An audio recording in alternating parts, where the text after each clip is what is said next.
Late in the evening, Abigail is practicing ballet in an empty theater. Meanwhile, a group of criminals is getting ready to strike. The hacker shuts down all the security cameras in Abigail's house and the sniper climbs on the roof. When Abigail leaves the theater, her driver gets her on the car, unaware the criminals have put a tracker under it. As soon as the car gets moving, so do the kidnappers. The hacker opens the house's doors and 3 of the criminals sneak into Abigail's bedroom to hide behind the furniture. The woman realizes they'll be kidnapping a child and protests since she usually doesn't mess with kids, but the others tell her to deal with it. Soon Abigail arrives home and gets on the bed, so the criminals use the chance to attack. A guy tries holding her down, but Abigail stabs his hand with a pencil. The other man takes over and covers her mouth as he captures her while the first guy tries to punch her, but the woman stops him from hurting a kid. Then she injects Abigail with a sedative to put her to sleep. The other half of the team is waiting outside and warns those in the house that there's a car incoming. While the sniper keeps the incoming car under his watch, the trio hurries to put Abigail in a bag and sneaks out through a window. As they cross the garden and reunite with the sniper, the alarms activate and they have to run. Fortunately, the last 2 criminals pick them up just in time and they escape without issues. During the ride, they check Abigail's pulse to make sure she's fine and blindfold her. When they're about to reach a traffic, the hacker tells the driver to take a different road, but the driver makes a sudden turn and hides the van behind a big truck. Eventually, they make it to their destination, which is an old abandoned mansion outside the city. There they meet with Lambert, the guy that hired them. After they handcuff Abigail to a bed, Lambert reminds the group of the rules. They mustn't share any names or backstories, and they should avoid getting naughty among themselves. It's a 24-hour job, so they must babysit Abigail until her rich dad sends the $50 million. Lambert doesn't tell them who the dad is, but he does collect everyone's phones to avoid getting tracked. Before leaving, Lambert gives each team member a codename inspired by the Rat Pack. Afterward, the team begins enjoying all the drinks in the house.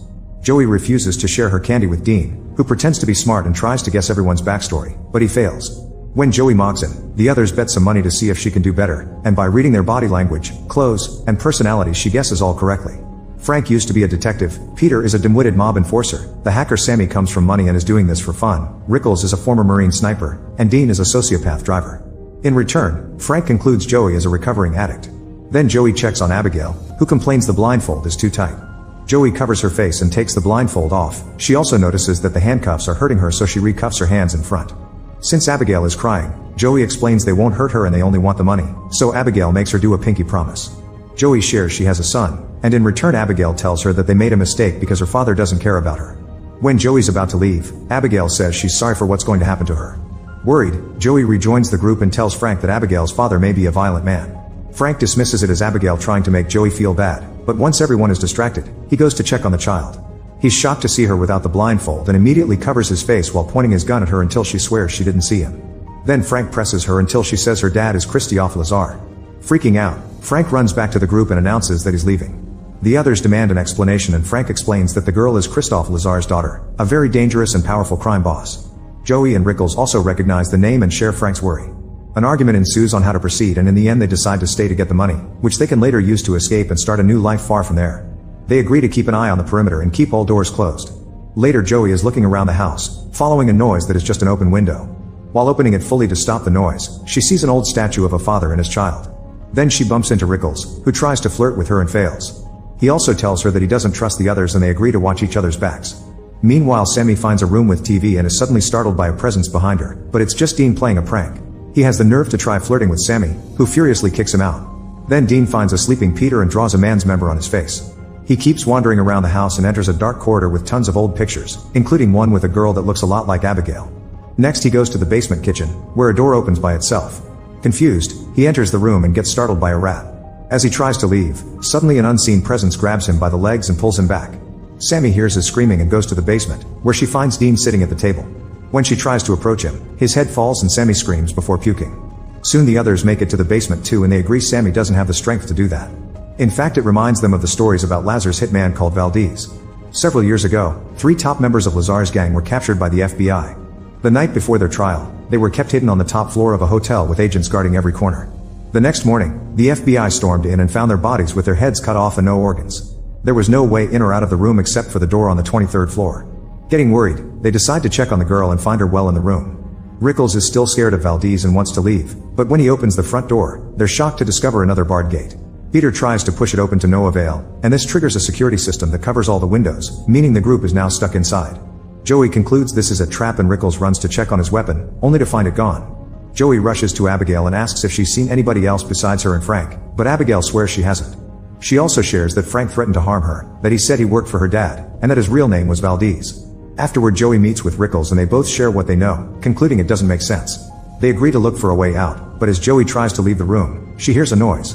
Rickles is standing rather awkwardly, so she goes to check on him and is horrified to discover that he's been severely injured. His dead body falls in her arms and she puts him down before rushing downstairs. A furious Joey aims her gun at Frank, accusing him of being Valdez and killing Rickles. Frank pulls out his gun too and says Joey's letting Abigail manipulate her. He asks Peter to do something about Abigail, so Peter goes to the room to kill her. Before he can shoot, Joey arrives and quickly disarms him. Sammy and Frank also come and an argument ensues. Meanwhile, Abigail easily removes the handcuffs and stands up, using a ballet move to show her true face. She's actually a vampire. Abigail jumps on Peter and is about to bite him, but Frank shoots her down. To everyone's shock, Abigail just sits up as the wound heals itself. Joey shoots her too, but it's clear that bullets do nothing, so they run and lock the door. The group discusses what to do as they realize Abigail was Valdez all along. All the doors are equipped with magnetically sealed locks and shutters 2 inches thick, so they can't be broken and Sammy doesn't have the equipment to hack them. Everyone's tense and when Peter asks them to slow down, Frank grabs him by the neck, threatening him to shutting up. In the end, Frank and Joey grab pool sticks to make steaks while Sammy looks for garlic in the kitchen. Joey doesn't help because she thinks killing Abigail would only make her dad mad at them. Once they're ready, the trio rushes into Abigail's room only to find it empty. Suddenly they hear music, so they go into another room, where they find Abigail dancing with Dean's body. At first she pretends to be a sweet girl, but when Sammy attacks, Abigail jumps on her and sniffs the garlic, which does nothing. Frank is pushed off when he tries to help, but Peter manages to pick her up. However, Abigail easily throws him to the ground and takes the cross from his necklace, hitting his chest with it to make him bleed and confirming crosses don't affect her either. Next, Frank tries to stab her from behind, however Abigail quickly disarms him and stabs his leg instead. Giving up, the trio goes back downstairs, where Joey helps them with their wounds. She reminds them that the injection did work when they kidnapped Abigail, and they still have a spare injection. They agree to split up and whoever finds the girl first must inform Joey through their earpieces so she can surprise her with a syringe. The group starts searching the house and Sammy takes a dirty corridor, where she's startled by a bunch of bats. This causes her to fall in a pool and she screams when she realizes it's filled with rotting bodies. Even worse, she has to crawl on them to get out. Meanwhile, Abigail surprises Peter, who runs away in fear and locks the door behind him. However, Abigail breaks the door and keeps on chasing him as she runs with ballet moves. Peter is running as fast as he can when suddenly Frank opens a door and hits him, causing him to fall off the rail. Then Abigail chases after Frank, pushing him down the stairs before sitting on him. Joey uses the chance to try to inject her, but Abigail hits her hand to send the syringe flying through a locked gate. Sammy grabs Abigail and pulls her away, so the child retaliates by biting her arm. Next, Abigail grabs Frank by the leg and starts flying, only for Peter to suddenly tackle her and make her drop Frank. Peter holds Abigail down while Joey manages to retrieve the syringe, quickly injecting the sedative into Abigail. The child makes some serious threats and calls Joey awful things before passing out. Sammy freaks out and wonders if she'll transform because of the bite. Moments later, Abigail wakes up locked in an elevator. Joey says that if she reveals how to get out of there, they'll let her go. Instead, Abigail confesses that she planned everything and that Lambert works for her. She even knows all their real names and backstories. Sammy started her career by taking money from her rich parents' bank account and eventually went after a particular big fish. Peter served as muscle for a crime family and stole from his crew. Frank infiltrated a particular crime family while working as a detective and ended up enjoying the illegal life. Joey is a former army medic who was fired for becoming addicted to medicine, and she left her son with his bad father to become an underground doctor for some very shady people. One day she accidentally killed a gang member while trying to remove a bullet. It turns out everyone here wronged Lazar or his gang in some way, and Joey says Abigail kills her dad's enemies just to make him love her. Abigail didn't kill them as soon as they arrived because she likes playing with her food. She says that if they let her out, she'll let 2 of them live.